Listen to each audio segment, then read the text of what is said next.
You ever been in a room so quiet you could hear your own guilt breathing? Not the kind of quiet you get on a front porch at dusk, where the crickets are your choir and the sun dips down like it's clocking out after a hard day's work. No, I'm talking about the kind of silence that hangs in the air when something that needs to be said isn't. That silence, it's not peace. It's not calm. It's corrosion. You see, there's a woman, maybe she's your mother, your sister, your partner, your friend. Maybe she's the woman who raised you, or the woman who trusted you, or the woman who's been crying herself to sleep every night in a house full of people who ain't looking close enough to see her falling apart. And while she's breaking down, you're watching. You're waiting. You're staying silent. Now, I'm not here to point fingers. I'm here to hold up a mirror. Because every time we stay silent when she's hurting, when she's being disrespected, dismissed, or dismantled piece by piece, we become part of the demolition crew.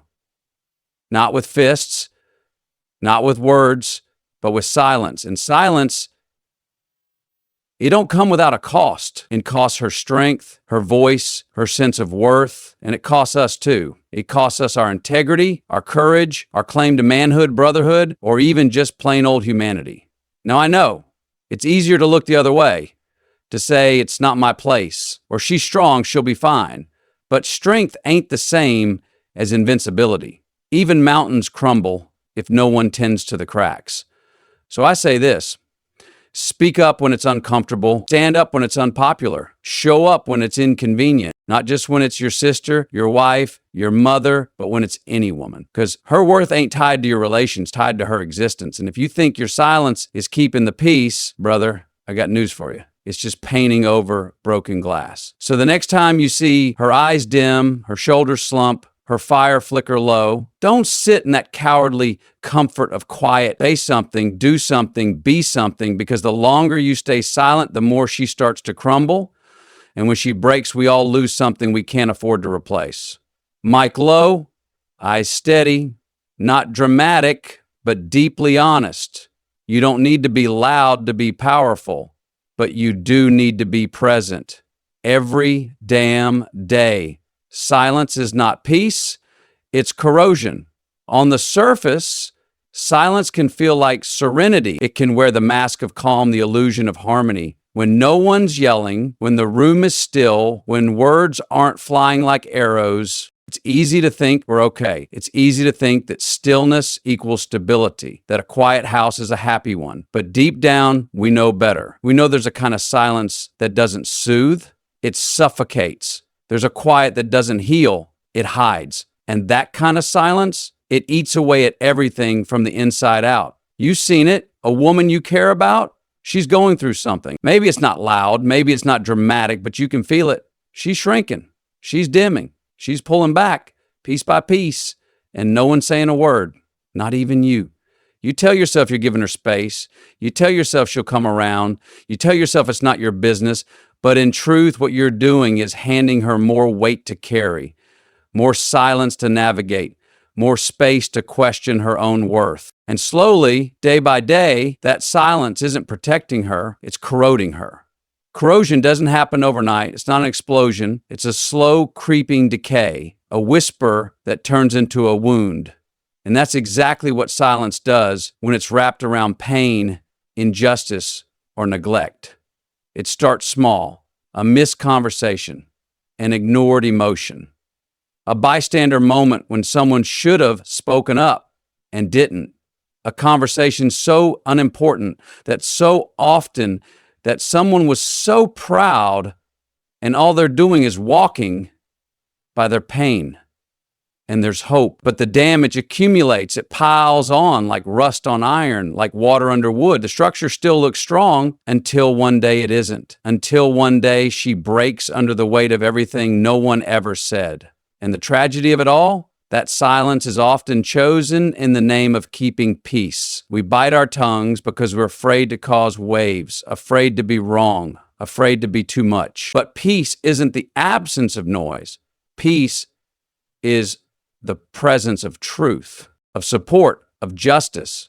You don't build peace by avoiding discomfort. You build it by facing it. You build it by stepping into hard conversations and saying what needs to be said, even if your voice shakes when you say it. When you stay silent in the face of someone's pain, your silence doesn't stand on neutral ground. It takes sides. It tells the world and it tells her that her struggle isn't worth disrupting the comfort of others, that her voice isn't worth echoing, that her presence can disappear quietly and no one will raise the alarm.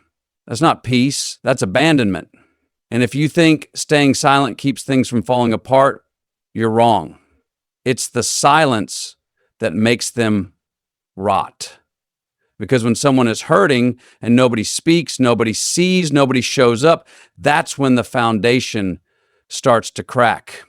That's when the corrosion creeps in. Not loud, not fast, but sure as hell relentless. It takes her smile, her spark, her self-belief, one silent moment at a time. So no, silence is not peace, it's not love, it's not kindness. It's a slow erasure, a quiet betrayal, a comfortable cowardice dressed up like restraint. Even mountains crumble if no one tends to the cracks. Strength is deceptive. It's easy to look at something grand, unmoving, and assume it's unbreakable. A mountain doesn't scream when the frost settles in its crevices.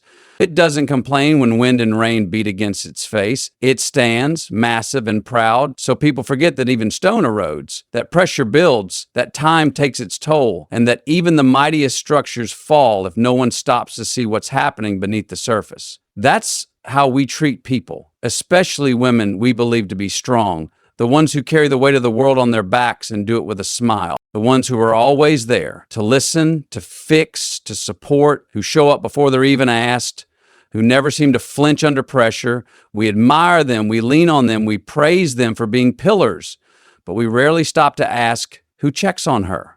We assume she's fine because she doesn't fall apart in public, because she holds it together for everyone else, because she doesn't ask for help. But strength can be a mask and silence can be a cry no one hears. Cracks don't always look like breakdowns. Sometimes they're subtle. A pause in her laughter, a missed call back, the way her eyes dart away when you ask how she's doing. You have to look close to see the signs, and if you're not looking, you won't see her crumbling, not until it's too late.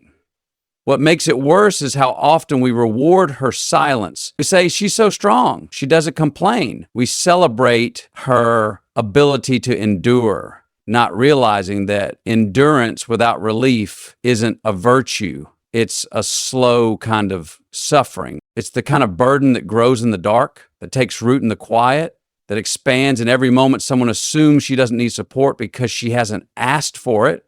But just because someone doesn't scream doesn't mean they're not in pain. Just because someone doesn't break in front of you doesn't mean they're not breaking. A crack doesn't mean failure, it means pressure. And pressure ignored becomes destruction. Mountains don't collapse because they're weak. They collapse because no one paid attention to the signs, because no one stopped to reinforce the foundation, because everyone thought someone else would handle it. When we wait for her to ask for help, we're missing the point. She's been told all her life not to, that asking is weakness, that speaking up makes her difficult, that vulnerability invites judgment.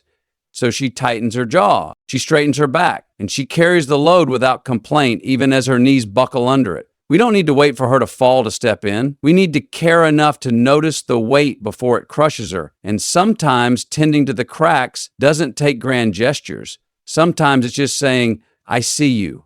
I've got you. You don't have to carry this alone. Sometimes it's listening when she doesn't quite know how to explain, being there when she pushes people away, checking in even when she says she's fine. It's the everyday showing up that makes the difference. It's consistency, it's care. It's noticing the small things, because small things left untended become the reason she eventually breaks